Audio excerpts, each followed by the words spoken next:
Om Swastiastu. Waalaikumsalam warahmatullahi wabarakatuh. Namo Buddhaya, salam kebajikan, salam sejahtera untuk kita semua. Shalom. Perkenalkan, saya Niputu Surya Anggreni dari Program Studi Pendidikan Guru Sekolah Dasar. Pada kesempatan ini, saya akan mempresentasikan materi dengan judul Refleksi Aliran Filsafat. Baik, materi pertama yang saya jelaskan yaitu pengertian sistem pendidikan. Menurut saya, sistem pendidikan adalah suatu kesatuan yang terdiri dari berbagai komponen yang saling berhubungan dan bekerja sama secara terarah untuk mencapai tujuan pendidikan. Komponen tersebut meliputi peserta didik, pendidik, kurikulum, sarana dan prasarana, metode, serta lingkungan belajar yang mendukung proses pembelajaran. Saya memandang bahwa sistem pendidikan berperan penting dalam membentuk manusia yang beriman, berilmu, berakhlak mulia sesuai dengan cita-cita pendidikan nasional. Adapun filsafat pendidikan yang pertama yaitu filsafat humanisme. Nah, filsafat humanisme itu memiliki konsep yaitu menempatkan manusia sebagai pusat pendidikan yang memiliki kebebasan, potensi unik, dan martabat yang harus dihargai. Nah, sedangkan untuk hakikatnya yaitu pendidikan harus menghargai keunikan setiap individu dan membantu siswa mengembangkan dirinya secara menyeluruh, baik secara intelektual, emosional maupun moral.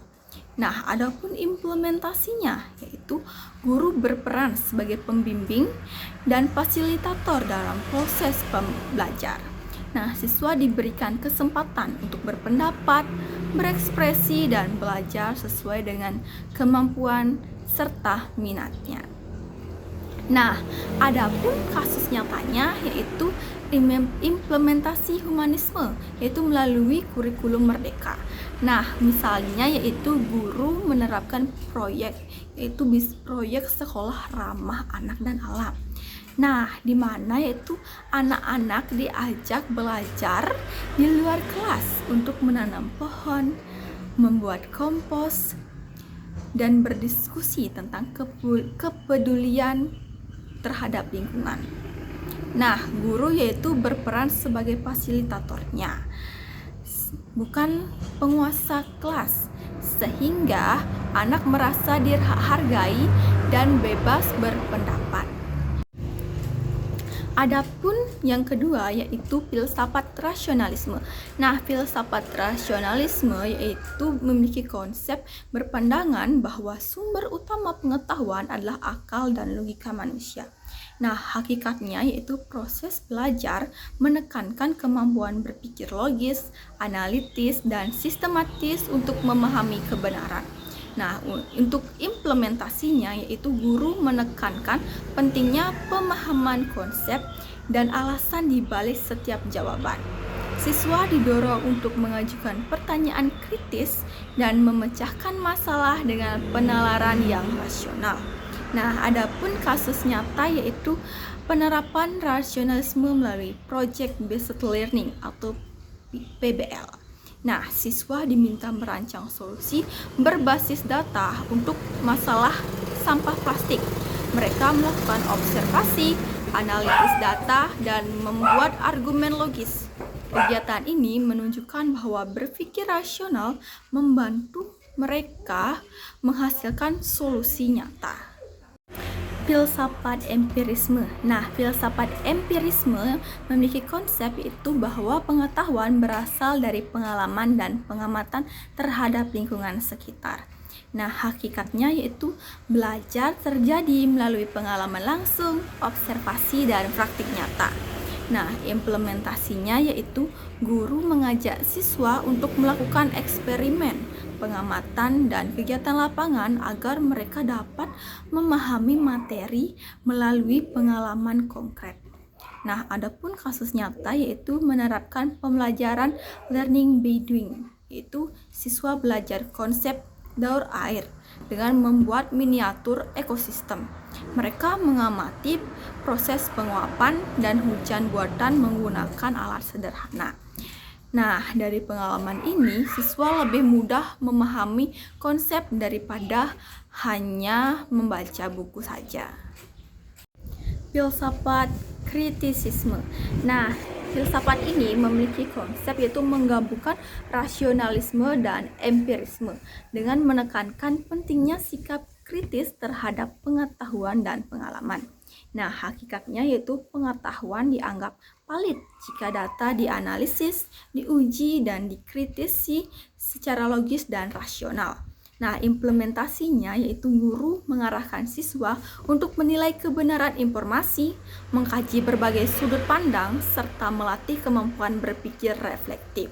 Nah, kasus nyata yaitu mengajarkan literasi digital kritis. Nah, yaitu siswa diminta menganalisis berita, hoaks, dan membedakan fakta dengan opini. Nah, proses ini membuat siswa tidak mudah terpengaruh informasi palsu di media sosial. Hasil nyata dari penerapan filsafat kritisisme. Filsafat konstruktivisme.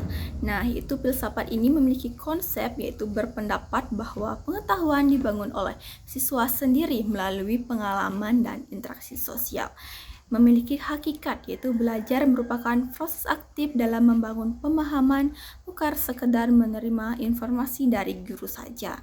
Nah, implementasinya yaitu guru menyediakan kegiatan eksploratif, diskusi kelompok, dan proyek kolaboratif agar siswa dapat mengkonstruksi sendiri pengetahuannya.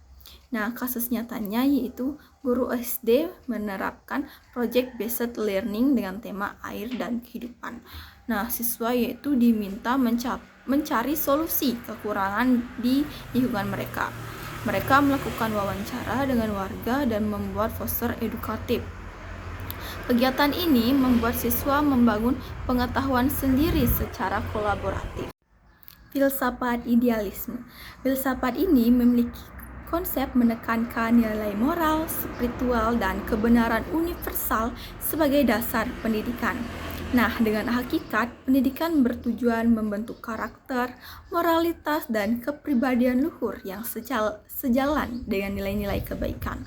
Untuk implementasinya, yaitu guru memberikan teladan moral, menekankan nilai-nilai etika, dan membiasakan siswa bertindak sesuai dengan prinsip kebenaran dan kebajikan.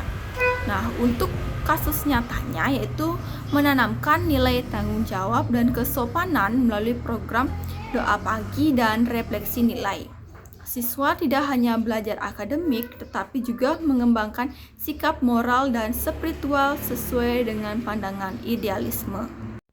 Filsafat realisme. Nah, filsafat ini memiliki konsep berpandangan bahwa pengetahuan bersumber dari dunia nyata yang dapat diamati secara objektif. Dengan hakikat, yaitu pendidikan harus sesuai dengan kenyataan hidup dan kebutuhan masyarakat. Untuk implementasi, yaitu kegiatan belajar dikaitkan dengan situasi kehidupan nyata, seperti praktik lapangan atau pembelajaran berbasis masalah. Nah, untuk kasus nyatanya yaitu seperti di sekolah SMK. Nah, di sekolah SMK ini yaitu melaksanakan program praktik kerja industri atau prakerin. Nah, contohnya itu siswa jurusan tata boga dan otomotif belajar langsung di tempat kerja. Mereka mengalami dunia kerja sebenarnya, bukan hanya simulasi. Program ini mencerminkan prinsip realisme bahwa belajar harus menghadapi realitas konkret. Nah, konsep dari filsafat pragmatisme yaitu menilai kebenaran berdasarkan manfaat dan hasil praktis dari suatu tindakan. Nah, adapun hakikat dari filsafat ini yaitu pembelajaran dinilai berhasil apabila pengetahuan yang diperoleh dapat diterapkan dalam kehidupan sehari-hari. Nah, dengan implementasinya yaitu pendidikan menekankan pada pembelajaran berbasis proyek, keterampilan hidup atau life skill, dan penyelesaian masalah nyata.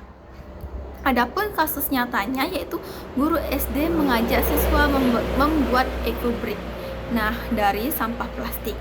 Mereka belajar konsep sains, lingkungan, dan tanggung jawab sosial. Kegiatan ini menanamkan nilai pragmatis, yaitu belajar melalui tindakan yang berdampak nyata bagi lingkungan. Filsafat eksistensialisme. Memiliki konsep yaitu menekankan kebebasan, tanggung jawab, dan kesadaran diri individu untuk menentukan makna hidupnya sendiri. dengan hakikat yaitu pendidikan membantu siswa mengenal diri, membuat pilihan, serta bertanggung jawab atas setiap keputusan yang diambil. Nah, adapun implementasinya yaitu guru memberi ruang refleksi, dialog, dan kebebasan siswa dalam menentukan arah belajar serta pengembangan diri.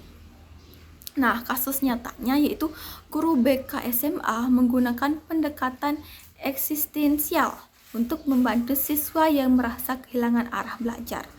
Melalui konseling reflektif, siswa diajak memahami tujuan hidup dan nilai dirinya.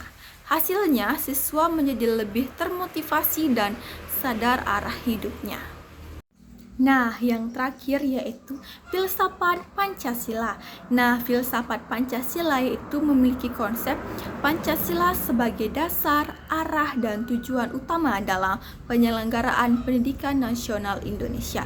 Nah, dengan hakikat yaitu pendidikan berlandaskan pada nilai ketuhanan, kemanusiaan, persatuan, kerakyatan, dan keadilan sosial.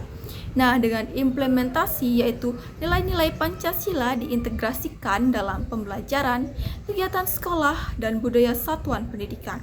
Nah, adapun kasus nyatanya yaitu SD atau sekolah dasar yaitu melaksanakan kegiatan proyek penguatan profil pelajar Pancasila.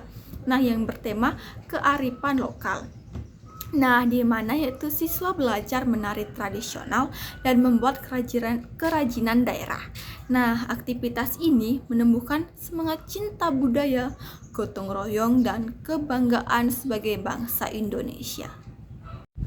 Baik, sekian presentasi dari saya. Apabila terdapat kesalahan kata atau pengucapan, saya mohon maaf. Saya tutup dengan Pramu Santi. Om Santi Santi Santi Om.